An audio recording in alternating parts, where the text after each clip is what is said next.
There's a few things to unpack in this service, or sermon, scripture. When the lectionary was created originally, it left out that whole section on Sodom. And I think it's their way of not dealing with controversy, but I have no allergy to a controversy, so I'm just going to wade right in. Sodom was misinterpreted as a sin of homosexuality. That was a misreading all the way through. The actual sin of Sodom, Ezekiel actually explains it. The sin of Sodom was that people were not generous. Angels of heaven went to this town and they turned on them. That all the wealth that Sodom had, all the ability they had to support ministry and to support other people, they selfishly held it to themselves. That is the sin of Sodom. It has nothing to do with sex or perversions of sex. So, sorry to your former Sunday school teachers, but they were taught wrong. And it's that kind of understanding of how Christians should spread the message that we don't talk about very much in the church. This is a really cool passage because it's talking about the 70 or the 72, depending on which version you're reading, being sent out to spread God's message even before Jesus had died. We get hung up on the 12 disciples and the thought that there was only 12. And if you're in a church that has apostolic succession, which means Jesus touched the apostles, so the apostles touched the next generation, touched the next generation, touched the next generation. There are enough historians in this room to know that is impossible to follow through for 2,100 years. But that's a belief, a really strong belief in certain traditions.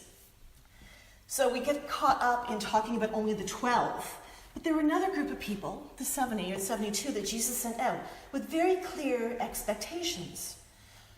Don't be greedy. Don't take more than you need. In fact, take less than you need, and your needs will be provided.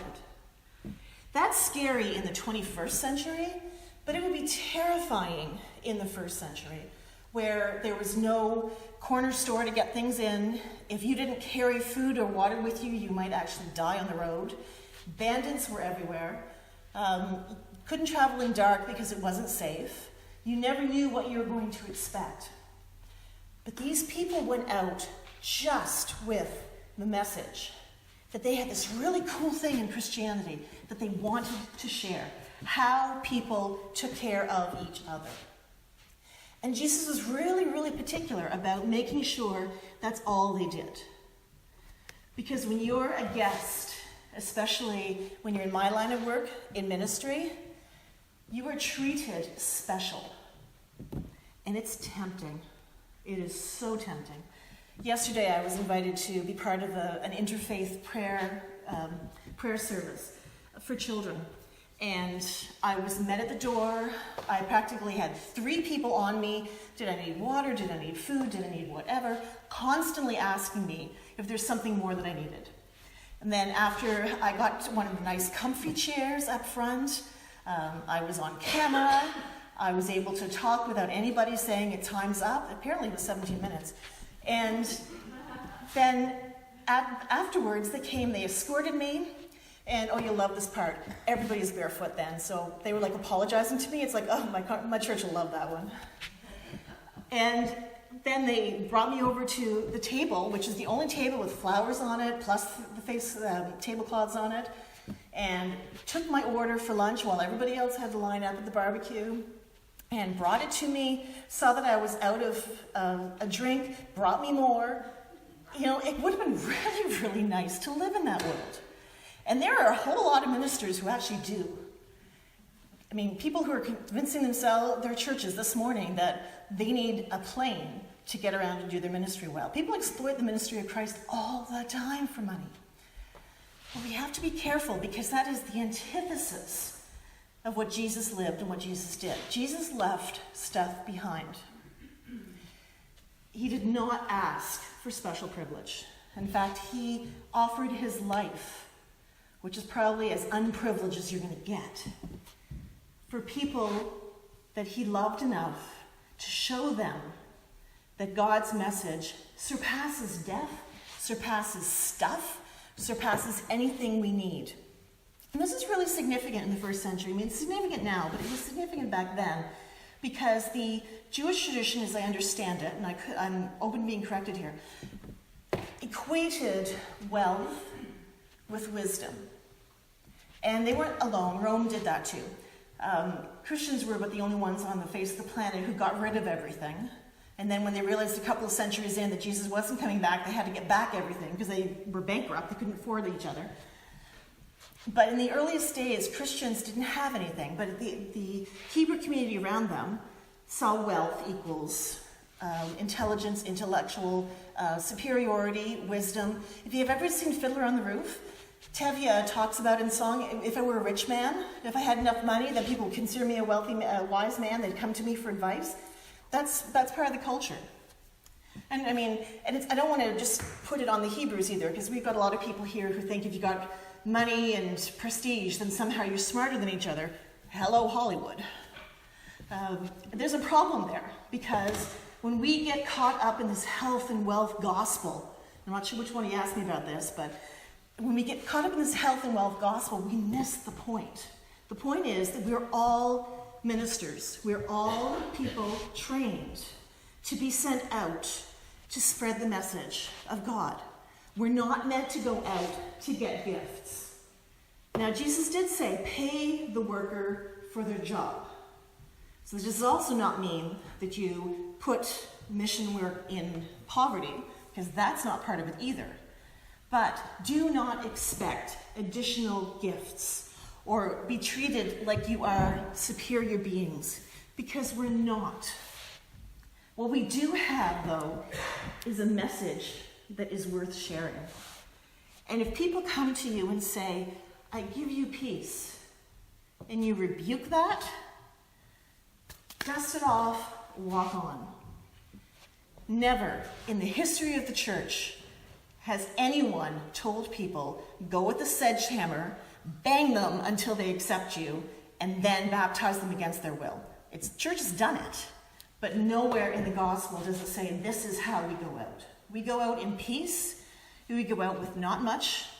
We don't go out to impress anybody, but we go out with the gift of the Spirit, making us whole and making us look like someone who has something so amazing to offer that it's beyond riches, it's beyond status, and it's something that we are asked to share. And then we go back to Jesus, and we come together and talk about it again. The cool thing about the 70 is it wasn't just men sent out, it was women too. Could have been children for all we know, because the gospel doesn't separate that. But it gave all of those unnamed people all the tools they needed to go and share the message. Also, to be aware that temptation, it comes out in the word Satan, but it was actually Hasatan. We've had this conversation before. Hasatan, the temptation. Just be aware of it. It feels really, really good to have people serve you. Right up until the point where it feels really, really kind of freaky. I was there yesterday. I'm not good with being served. But I appreciate the fact that they wanted to treat me with honor. And the honor can be seductive. So the honor has to be put aside. Their unwillingness to hear has to be respected more. And we have to decide whether this is an opportunity for us to share the gospel, or if this is something we have to say, okay, we respect you for where you are, and move on. But all of us have that ability. So I encourage you to go back and read the scripture, because it's one of the few that is actually strictly a how-to. And there are many times, many centuries of Christians who would have loved just the how-to. Just tell me how I'm supposed to do this. Tell me what I'm supposed to say. This is one of the few times in scripture when you get a really clear point of how regular, ordinary people are chosen by Christ to go and teach the world. They don't have to be brilliant. They don't have to have degrees up the arm. They just have to have the passion to wish peace to their neighbor and be welcomed into their home. All we got to do. And it's hard. Like most things in the gospel are hard. But you all have that calling and that ability to go share what you get out of the Gospels and out of God's relationship with you. You have the ability to share that with someone else. The thing is, you have to start the conversation. People are not going to welcome you in and to ask you to talk about your faith, because a lot of people don't know they have to ask these questions. And if you don't know what you don't know how to ask about what you know. If you can follow that, good. Start the conversation. Go to the coffee shops. Go say, you know what? Have you heard about this? It's awkward as all get out. Don't want to minimize that. But if you sit with it long enough and you have these conversations with people and they look at your face and they see what's what, they're going to get more out of that experience than attending church and not knowing what's going on. You're all here because people took time in your lives to sit with you and talk about God. Could have been a parent, a grandparent, could have been a Sunday school teacher, could have been a friend, doesn't matter who. People took time. And that's your calling too, to take time to sit with people who may not know that they're welcome here. Because a lot of people think you have to be perfect before you walk in those doors. Everybody sitting here knows that is not the case. I am the least perfect person. I just happen to have a few more degrees than everybody else in this subject. That's why I'm talking. I'm no better, no more infallible than anybody else. And that's kind of the point. We start the conversation because we have the gift of love and peace and understanding. And we go out and then we come back in. Because once we're finished coming back in and kind of debriefing and reflecting, it's time to go back out there again. And at the end of the service, that's your commission. Go and talk. Because no one's going to come here if you don't go out there and tell them again, come in here.